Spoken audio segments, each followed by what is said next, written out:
So a few weeks ago, thousands of you emailed the DEFRA Minister Daniel Zeichner after we exposed a secret government review into bovine TB control, a review that's due to report in June. But this review is a complete sham. Instead of turning to genuinely independent experts, officials under Zeichner handpicked a panel made up of people who've already spent years pushing for badger culling.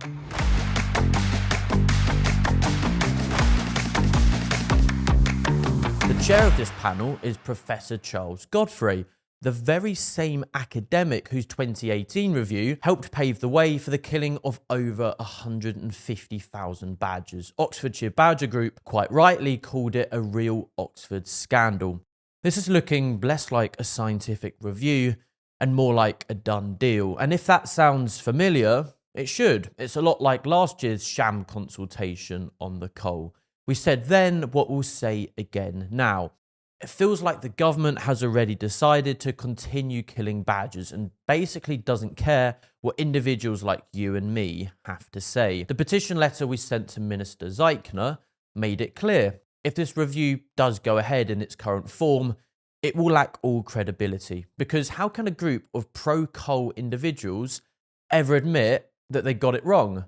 So how did the minister choose to respond? Well, first, thank you to every single person who did email. Zeichner did acknowledge the high volume of messages, and he even said this campaign was being led by us at Protect the Wild. Good.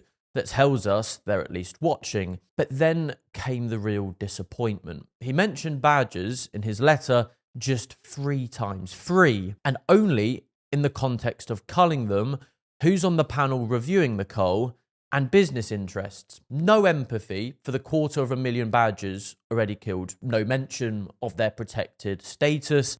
No word on their role in our ecosystems. I mean, it's just unacceptable. We expected, we hoped for more from a Labour government. We expected better from a minister who says he understands the public's love for wildlife. Zeichner's defence of his pro-cull panel was full-throated. He said he asked officials to reconvene a panel of experts. He said he asked Professor Godfrey to lead it again. He said he believes the panel brings diverse knowledge and balanced views. But here's the truth. This same group already recommended mass culling back in 2018 that led to the killing of another 150,000 badgers. So why should we believe this will be any different? Back in 2017, ecologist Tom Langton published a reanalysis of the very data the cull was based on and concluded it was entirely ineffective.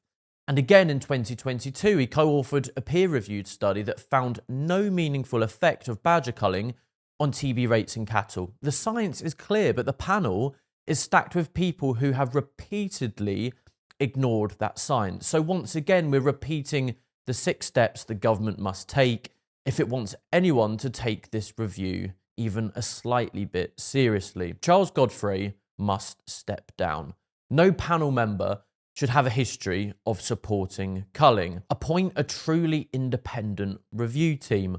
Hold the chief vet and APHA accountable for past failures, and most importantly, end the badger cull immediately. So Daniel Zeichner finished his letter by claiming this review would mark a significant step change in fighting bovine TB. We're hearing it again and again, and that it would balance protecting the farming community and wildlife. But we've heard that before, haven't we? This is the same farming lobby that spread bovine TB through reckless restocking after foot and mouth.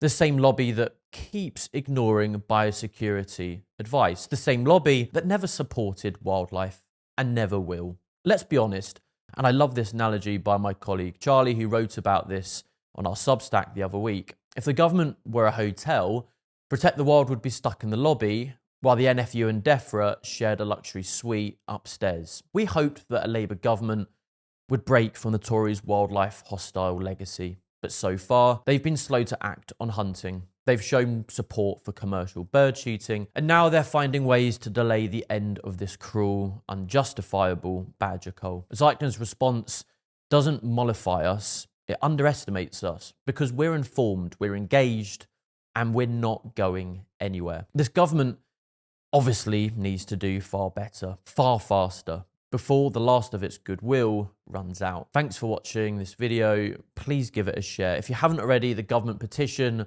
to immediately end the badger cull is nearing 100,000 signatures. We've passed the 70,000 mark now. So please do help us keep the pressure on as we call for an end to this disgusting, cruel, unscientific cull that's wiping out an iconic British species.